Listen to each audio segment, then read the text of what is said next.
দাদার সম্পত্তির ভাগ চাওয়াতেই বিপত্তি বাঁধল অভিনেত্রী কোয়েল মল্লিকের জীবনে।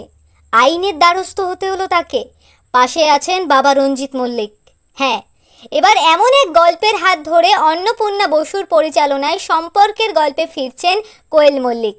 বিগত বেশ কয়েক বছর কমার্শিয়াল মুভিতে দেখা মেলেনি তার। কখনো মিতিন মাসি হয়ে, আবার কখনো নারী কেন্দ্রিক ছবির মাধ্যমে ধরা দিয়েছেন তিনি। কিন্তু এবার স্বার্থপর ছবির হাত ধরে ফিরছেন বাবা ও মেয়ে। এই ছবিতে কোয়েল মল্লিক এবং রঞ্জিত মল্লিক দুজনেই অভিনয় করছেন বলে জানা গিয়েছে।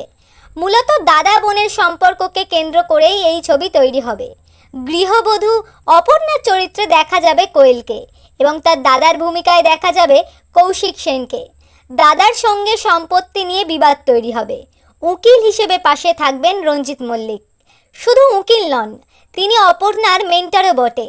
ছোট থেকে দাদার কাছেই সে মানুষ, অথচ বাবা মার সম্পত্তিতে নিজের অধিকার দাবি করার অর্থ কি মেয়ে স্বার্থপর? পরিচালক অন্নপূর্ণা সেই সব প্রশ্নের উত্তর খুঁজবেন সম্পর্কে ঘেরা গল্পের মাঝে। বহুদিন পর কোয়েল তার বাবার সাথে স্ক্রিন শেয়ার করছে এবং স্ক্রিন শেয়ার করতে পেরে সে ভীষণই আনন্দিত। পরিচালক জানিয়েছেন আগামী কয়েক মাসের মধ্যে শুটিং শুরু হবে এবং সব কিছু ঠিকঠাক থাকলে কৌশিক সেনের উকিলের ভূমিকায় দেখা মিলতে পারে অনির্বাণ চক্রবর্তীর।